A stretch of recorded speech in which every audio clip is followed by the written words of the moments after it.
Subscribe करें हमारे channel side bye take को और आज फिर देखें वन लाइनर क्वेश्चंस और उसके आंसर फ्रेंड्स। तो पिछली वीडियो की तरह मैंने सामान्य विज्ञान के क्वेश्चंस के कड़ी को आगे बढ़ाने के लिए यह वीडियो लाया हूँ। तो चलिए स्टार्ट करते हैं फ्रेंड्स आज के वीडियो को। क्वेश्चन नंबर 1 है, जीव विज्ञान शब्द का प्रयोग सर्वप्रथम किसने और कब किया था? तो जीव विज्ञान शब्द का प्रयोग सर्वप्रथम 1802 ईस्वी में लेमार्क और ट्रिविरेनस ने किया था। हमारा नेक्स्ट क्वेश्चन है, जीव विज्ञान का जनक किसे कहा जाता है? तो अरस्तु को जीव विज्ञान का जनक कहा जाता है। हमारा नेक्स्ट क्वेश्चन है, जंतु विज्ञान का जनक किसे कहा जाता है? तो अरस्तु को ही जंतु विज्ञान का जनक कहा जाता है। बोले तो अरस्तु जीव विज्ञान के जनक के रूप में जाने जाते हैं, साथ ही जंतु विज्ञान के जनक के रूप में जाने जाते हैं। हमारा नेक्स्ट क्वेश्चन है, वनस्पति विज्ञान के जनक किसे कहा जाता है? तो थियोफ्रेस्टस को वनस्पति विज्ञान का जनक कहा जाता है। हमारा नेक्स्ट क्वेश्चन है, सूक्ष्म जीव विज्ञान का जनक किसे कहा जाता है? एंटोनी वन लीeuwenhoek को सूक्ष्म जीव विज्ञान का जनक कहा जाता है। हमारा नेक्स्ट क्वेश्चन है, अरस्तु द्वारा समस्त जीवों को कितने समूहों में विभाजित किया गया था? तो अरस्तु द्वारा समस्त जीवों को 2 समूहों में, जंतु समूह एवं वनस्पति समूह में विभाजित किया गया था। हमारा नेक्स्ट क्वेश्चन है, सिस्टेमा नेचुरी नामक पुस्तक किसने लिखी है? तो कैरोलस लिनियस ने सिस्टेमा नेचुरी नामक पुस्तक लिखी है। हमारा नेक्स्ट क्वेश्चन है, कैरोलस लिनियस ने जीवधारियों को कितने जगतों में विभाजित किया था? 2 जगत में कैरोलस लिनियस ने जीवधारियों को वर्गीकृत किया था, जंतु जगत एवं पादप जगत। वर्गीकी का जनक किसे कहते हैं? कैरोलस लिनियस को फादर ऑफ टेक्सोनोलॉजी बोले तो वर्गीकी का जनक कहते हैं। नेक्स्ट क्वेश्चन है, आधुनिक वर्गीकरण का पिता किसे कहा जाता है? तो कैरोलस लिनियस को आधुनिक वर्गीकरण का पिता कहा जाता है फ्रेंड्स। हमारा नेक्स्ट क्वेश्चन है, सर्वप्रथम जीवों के द्विनाम पद्धति को किसने शुरू किया? तो कैरोलस लिनियस ने ही बाइनोमियल नोमेनक्लेचर ऑफ ऑर्गेनिज्म का शुरुआत किया। हमारा नेक्स्ट क्वेश्चन है, सर्वप्रथम 1969 ईस्वी में जीवों को 5 जगत प्रणाली में किसने वर्गीकृत किया? तो व्हिटेकर ने जीवों को 5 जगत मोनेरा, प्रोटिस्टा, पादप, कवक एवं जंतु में विभाजित किया। हमारा नेक्स्ट क्वेश्चन है, फूलों के अध्ययन को क्या कहा जाता है? एंथोलॉजी। नेक्स्ट क्वेश्चन है, फलों के अध्ययन को क्या कहा जाता है? पोमोलॉजी। नेक्स्ट क्वेश्चन है, शैवालों के अध्ययन को क्या कहा जाता है? फाइकोलॉजी। नेक्स्ट क्वेश्चन है, कवक के अध्ययन को क्या कहा जाता है? माइकोलॉजी। नेक्स्ट क्वेश्चन है, कीटों के अध्ययन को क्या कहते हैं? एंटोमोलॉजी। नेक्स्ट क्वेश्चन है, मछलियों के अध्ययन को क्या कहा जाता है? इक्थायोलॉजी। नेक्स्ट क्वेश्चन है, छिपकलियों के अध्ययन को क्या कहते हैं? सोरोलॉजी। नेक्स्ट क्वेश्चन है, पक्षियों का अध्ययन क्या कहलाता है? ऑर्निथोलॉजी। नेक्स्ट क्वेश्चन है, मछलियों को पालने के अध्ययन को क्या कहा जाता है? पाइसिकल्चर। नेक्स्ट क्वेश्चन, रेशम कीट पालन के अध्ययन को क्या कहा जाता है? सेरिकल्चर। नेक्स्ट क्वेश्चन है, मधुमक्खी पालन के अध्ययन को क्या कहा जाता है? एपीकल्चर। और आगे इसी कड़ी में बढ़ते हैं फ्रेंड्स। ये कल्चर पर जो क्वेश्चंस बराबर आपके परीक्षा में पूछा जाता है, इसलिए सारे के सारे कल्चर को एक जगह मैंने लाने की कोशिश की है। आगे हम बढ़ते हैं फ्रेंड्स। सभी प्रोकैरियोटिक जीवों को किसके अंतर्गत रखा गया है? तो मोनेरा के अंतर्गत रखा गया है 5 जंतु वर्गीकरण के अनुसार। आगे का क्वेश्चन है, मानव शरीर की सबसे बड़ी ग्रंथि कौन सी होती है? जिगर होती है, यकृत होती है। आगे का हमारा क्वेश्चन है, पित्तरस का निर्माण कहाँ होता है? तो पित्तरस का निर्माण यकृत में होता है, लीवर में होता है, या साधारण भाषा में जिगर में होता है फ्रेंड्स। आगे की ओर बढ़ते हैं। पित्तरस कहाँ जमा होता है?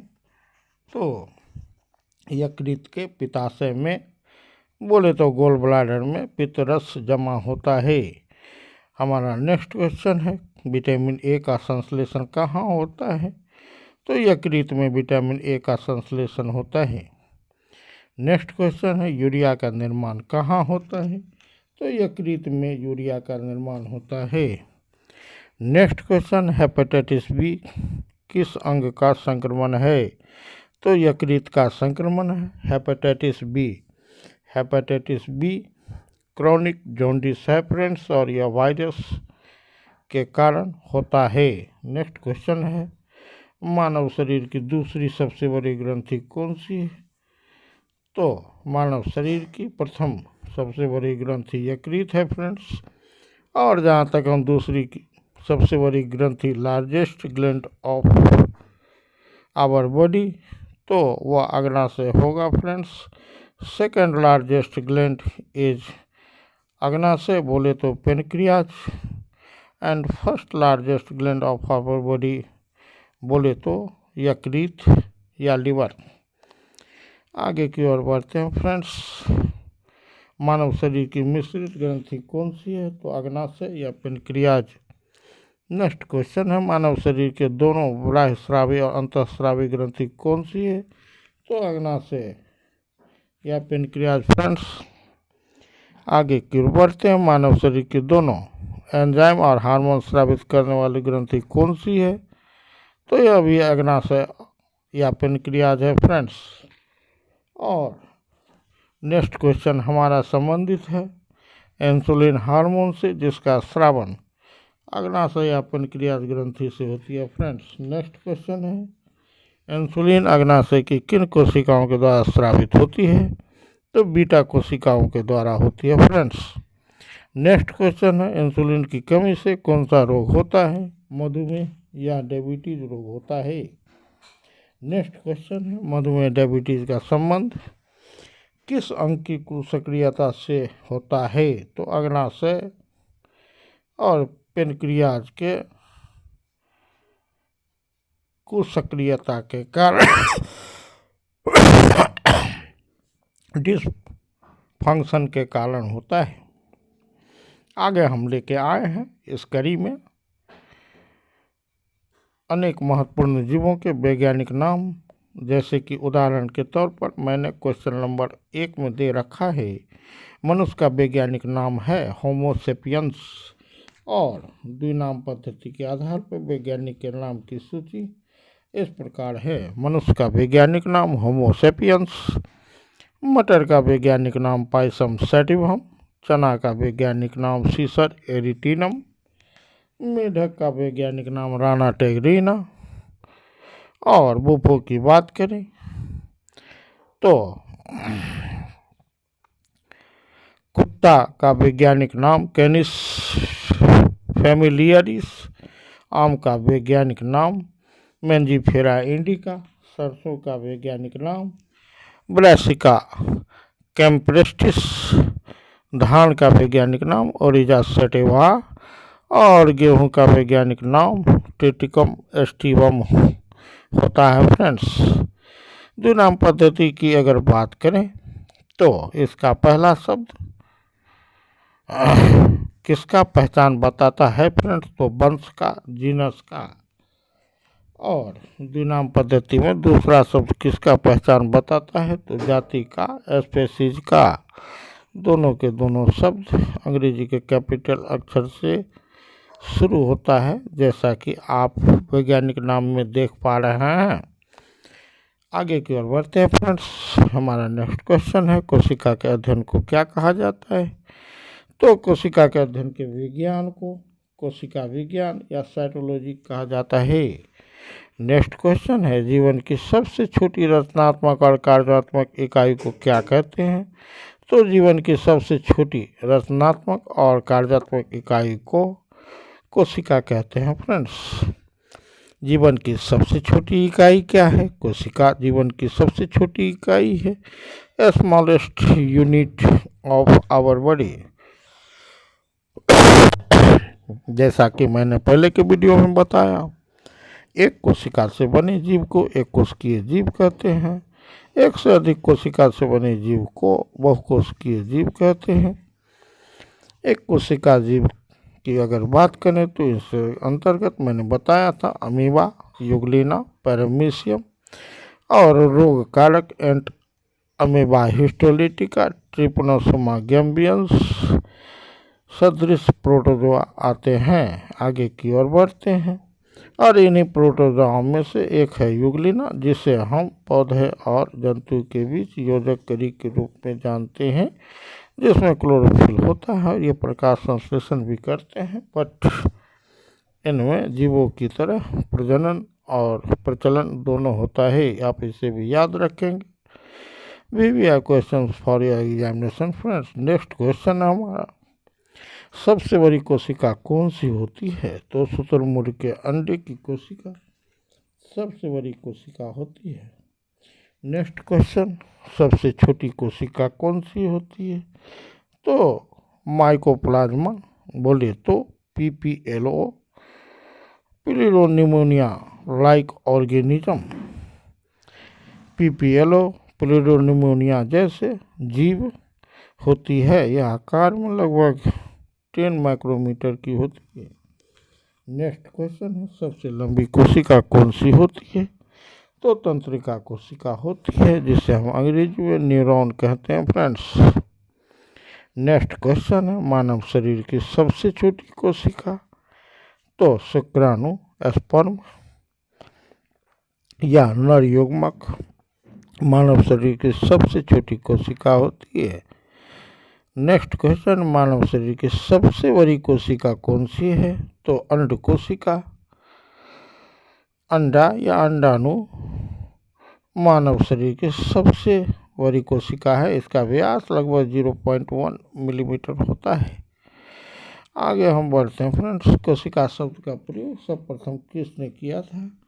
तो रॉबर्ट हुक ने 1665 में कोशिका शब्द का प्रयोग किया था और उन्होंने कार्क के पतले टुकड़े को जब माइक्रोस्कोप में देखा तो उसमें अनेक चैम्बर पाए, जिसको उन्होंने कोशिका नाम दिया।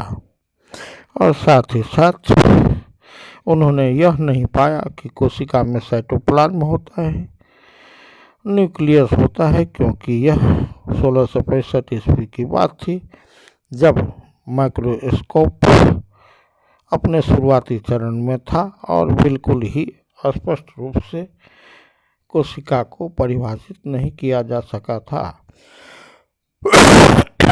बट बाद के दिनों में अनेक माइक्रोस्कोप का आविष्कार हुआ, खोज हुआ और कोशिका को की विस्तृत रचना को देखा जा सका।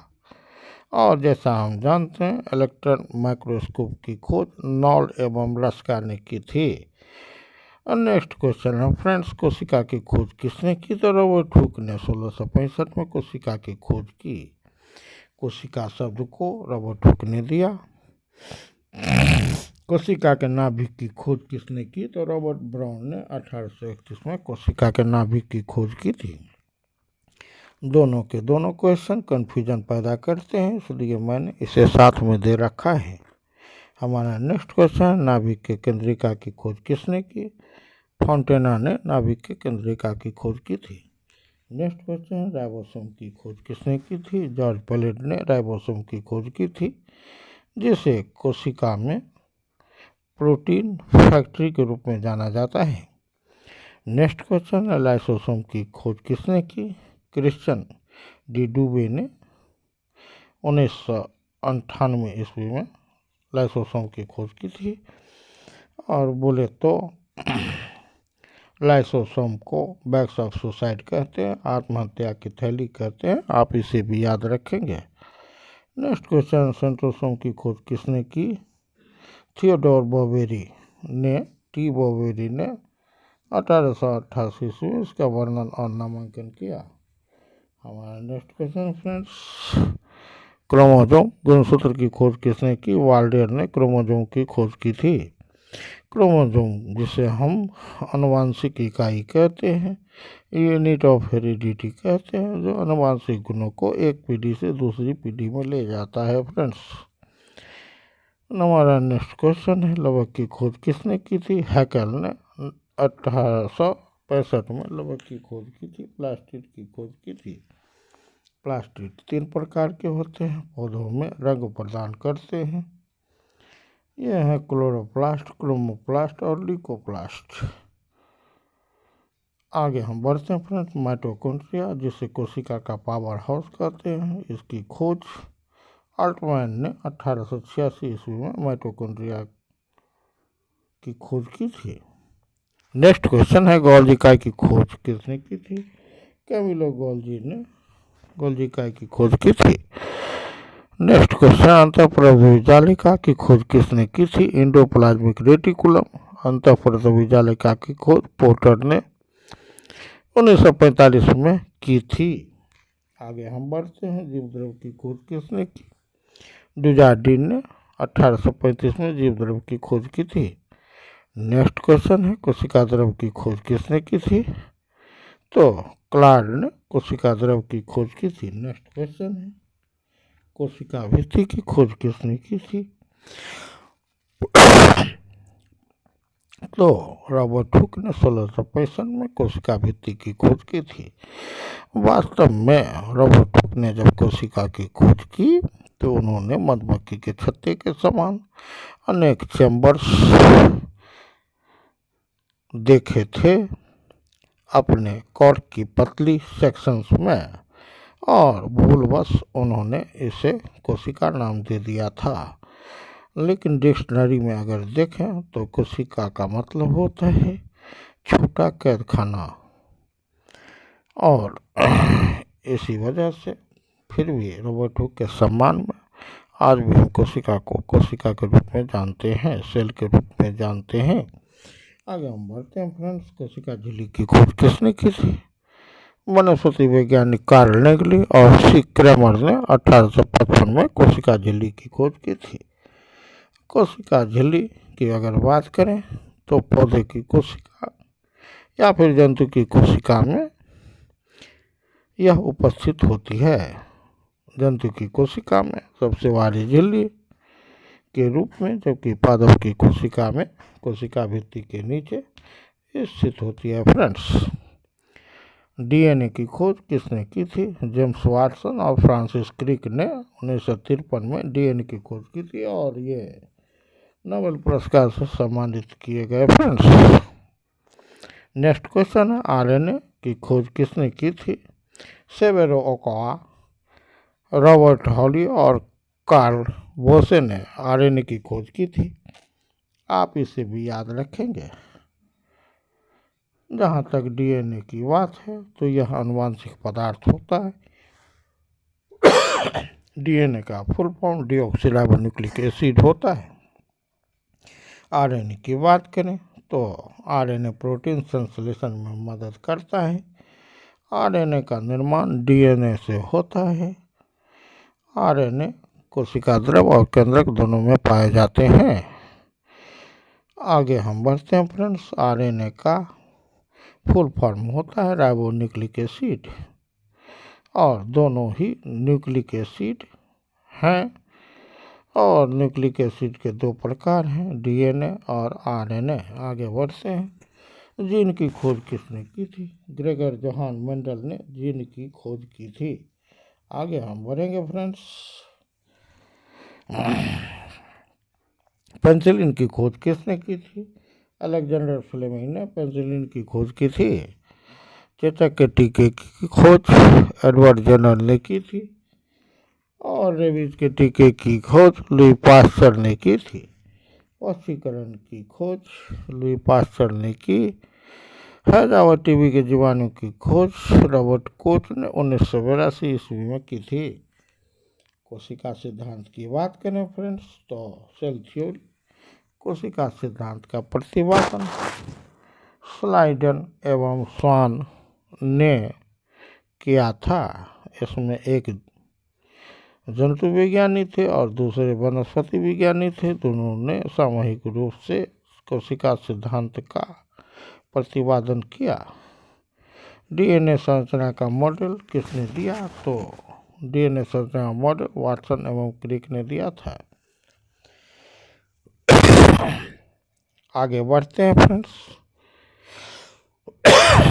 प्रयोगशाला में बनने वाला पहला तत्व है यूरिया। मनुष्य के शरीर में मुख्य औषधीय पदार्थ है यूरिया। यूरिया का निर्माण होता है तो यकृत में होता है, लीवर में होता है, जिगर में होता है। नेक्स्ट क्वेश्चन, कोशिका सिद्धांत के अनुसार प्रत्येक जीव की उत्पत्ति किससे होती है? तो कोशिका से ही कोशिका की उत्पत्ति होती है। माइटोसिस, एमाइटोसिस और मियोसिस कोशिका विभाजन के द्वारा। आगे हम बढ़ते हैं। कोशिका कितने प्रकार की होती है? 2 प्रकार की होती है, प्रोकैरियोटिक कोशिका एवं यूकेरियोटिक कोशिका। और दोनों की अगर बात करें, प्रोकैरियोटिक सबसे प्राचीन कोशिका है, सिंपल कोशिका है और इसमें केंद्रक झिल्ली और केंद्रिका का अभाव होता है, जबकि यूकेरियोटिक कोशिका में केंद्रक झिल्ली और केंद्रिका उपस्थित होते हैं, अर्थात इसमें वास्तविक केंद्रक होता है, जबकि प्रोकैरियोटिक कोशिका में वास्तविक केंद्रक नहीं होता है। आगे नेक्स्ट क्वेश्चन है, किस प्रकार की कोशिका में वास्तविक केंद्रक नहीं होता है? तो प्रोकैरियोटिक कोशिका में वास्तविक केंद्रक नहीं होता है। इसी प्रकार हम बढ़ते हैं, किस प्रकार की कोशिका में केंद्रक होता है? तो यूकेरियोटिक कोशिका में केंद्रक होता है, ट्रू न्यूक्लियस होता है, वास्तविक केंद्रक होता है, केंद्रक झिल्ली होती है, केंद्रिका होता है। और आगे बातें करते हैं, प्रोकैरियोटिक कोशिकाओं में किसकी कमी होती है? तो नाभिकीय झिल्ली, न्यूक्लियर मेम्ब्रेन और नाभिक न्यूक्लियस की कमी होती है प्रोकैरियोटिक कोशिकाओं में, बोले तो आदर कोशिकाओं में।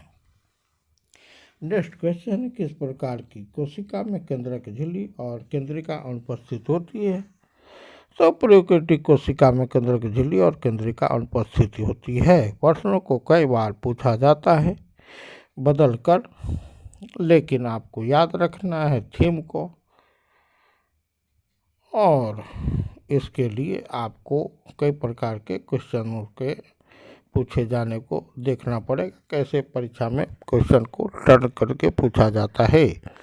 आगे हम बढ़ते हैं, किस प्रकार की कोशिका में केंद्रक झिल्ली और केंद्रिका उपस्थित होती है? तो यूकेरियोटिक कोशिका में न्यूक्लियर मेम्ब्रेन और केंद्रिका उपस्थित होती है। नेक्स्ट है, किसकी उपस्थिति यूकेरियोटिक कोशिकाओं को प्रोकैरियोटिक कोशिकाओं से भिन्न करती है? केंद्रक झिल्ली की उपस्थिति, साथ ही साथ केंद्रिका की उपस्थिति, दोनों के दोनों यूकेरियोटिक कोशिकाओं प्रोकैरियोटिक कोशिकाओं में अंतर बताती है। नेक्स्ट क्वेश्चन, किस प्रकार की कोशिका भित्ति प्रोटीन एवं कार्बोहाइड्रेट की बनी होती है? तो प्रोकैरियोटिक कोशिका की किस प्रकार की कोशिका भित्ति सेलुलोज की बनी होती है? यूकेरियोटिक कोशिका बोले तो प्लांट सेल और एनिमल सेल की कोशिका भित्ति। आगे हम बढ़ते हैं फ्रेंड्स।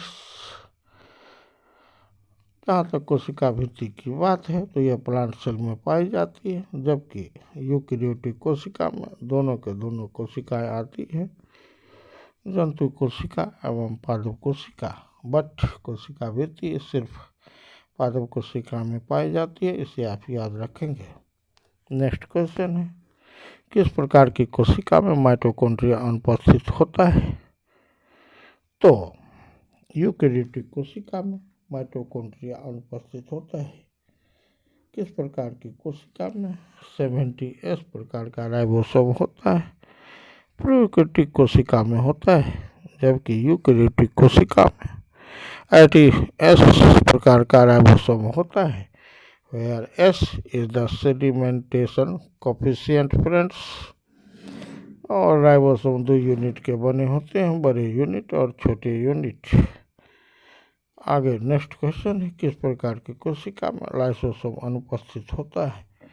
प्रोकैरियोटिक कोशिका में लाइसोसोम एब्सेंट होता है फ्रेंड्स, जिसे हम बैक्स ऑफ सुसाइड कहते हैं। किस प्रकार की कोशिका में लाइसोसोम उपस्थित होता है? यूकेरियोटिक कोशिका में उपस्थित होता है। नेक्स्ट क्वेश्चन, किस प्रकार की कोशिका में डीएनए एकल सूत्र के रूप में उपस्थित होते हैं? प्रोकैरियोटिक कोशिका में डीएनए एकल सूत्र के रूप में उपस्थित होते हैं, जबकि यूकेरियोटिक कोशिका में पूर्ण विकसित होते हैं गुणसूत्र एवं दोहरे सूत्र के रूप में उपस्थित होते हैं। और नेक्स्ट क्वेश्चन है, प्रोकैरियोटिक कोशिका में श्वसन किसके द्वारा होता है? प्लाज्मा झिल्ली के द्वारा होता है। इसमें माइटोकॉन्ड्रिया। आगे बढ़ते हैं, यूकेरियोटिक कोशिका में श्वसन किसके द्वारा होता है? माइटोकॉन्ड्रिया के द्वारा होता है। नेक्स्ट क्वेश्चन है, लिंग प्रजनन क्षमता किस प्रकार की कोशिका में नहीं पाया जाता? तो प्रोकैरियोटिक कोशिका में नहीं पाया जाता। प्रोकैरियोटिक कोशिका के उदाहरण की बात करें तो इसमें जीवाणु, नीलहरित शैवाल एवं माइकोप्लाज्मा आते हैं फ्रेंड, जैसा कि मैंने पहले की वीडियो में बताया। लिंग प्रजनन क्षमता किस प्रकार की कोशिका में पाया जाता है? यूकेरियोटिक कोशिका में पाया जाता है सेक्सुअल रिप्रोडक्शन की क्षमता। नेक्स्ट है, पौधों की कोशिका भित्ति किसकी बनी होती है? सेलुलोज की बनी होती है। जटिल कार्बोहाइड्रेट की बनी होती है। नेक्स्ट क्वेश्चन है, जीवाणु की कोशिका भित्ति किसकी बनी होती है? तो पेप्टिडो ग्लाइकन, एसिटल ग्लूकोज एमीन और एन एसिटाइल म्यूरेमिक अम्ल की बनी होती है। आप याद रखेंगे, पेप्टिड डोग्लाइकन कवकों की कोशिका भित्ति किसकी बनी होती है? काइटिन की बनी होती है। कोशिका विज्ञान में जीव द्रव की खोज किसने की? डुजार्डी ने। जीव द्रव का नामकरण किसने किया? पुरकिंजे ने। जीवन का भौतिक आधार किसे कहा जाता है? जीव द्रव को। किस विटामिन में कोबाल्ट होता है? विटामिन B12 में। और इसका रासायनिक नाम कोबाल्टमिन होता है। एनीमिया किस विटामिन से ठीक हो जाता है? Vitamin B12। रतौंधी रोग किस विटामिन की कमी से होता है? Vitamin A। विटामिन B की कमी से कौन सा रोग होता है? बेरी। टाइफाइड से शरीर का कौन सा अंग प्रभावित होता है? आंत। रक्त में पाया जाता है लौह तत्व। क्लोरोफिल में पाया जाता है मैग्नीशियम। पाश्चुरीकरण की प्रक्रिया क्या है? दूध को विशिष्ट तापमान पर गर्म करके हानिकारक जीवाणुओं को नष्ट करने की क्रिया। दूध में सर्वाधिक मात्रा में उपलब्ध होता है कैल्शियम 67%। दूध में आयरन तत्व की कमी होती है। दूध में विटामिन C नहीं पाया जाता है। दूध में पाया जाने वाला प्रोटीन केसीन है। दूध का रंग सफ़ेद होता है केसीन नामक प्रोटीन के कारण। नेक्स्ट क्वेश्चन, गाय का दूध किस विटामिन का एक समृद्ध स्रोत है? विटामिन B का। गाय के दूध में हल्का पीलापन होता है कैरोटीन नामक प्रोटीन के कारण। दूध को पचाने वाला एंजाइम कौन सा है? रेनिन। दही में कौन सा बैक्टीरिया पाया जाता है? लैक्टोबैसिलस। खट्टे दूध या दही में कौन सा अम्ल, लैक्टिक अम्ल उपस्थित होता है? दूध का खट्टापन लैक्टिक अम्ल के कारण होता है। दही का स्वाद हल्का कड़वा लैक्टिक अम्ल के कारण लगता है। नेक्स्ट क्वेश्चन है, पालक में ऑक्जेलिक अम्ल पाया जाता है। चींटी के डंक में फॉर्मिक अम्ल पाया जाता है। खट्टे फलों में साइट्रिक अम्ल पाया जाता है। और इस वीडियो का लास्ट क्वेश्चन फ्रेंड्स, किस अम्ल को आमतौर पर एंटी न्यूट्रिएंट्स के रूप में जाना जाता है? ऑक्जेलिक अम्ल को एंटी न्यूट्रिएंट्स के रूप में जाना जाता है। और साथ ही मैं आज इस वीडियो के अंतिम कगार पर पहुंच चुका हूं। पूर्व की भांति आप हमारे वीडियो को देखेंगे और ज़्यादा से ज़्यादा लाभ उठाएंगे। इसी के साथ हम आज के वीडियो को समाप्त कर रहे हैं friends. Thanks for watching. Good night.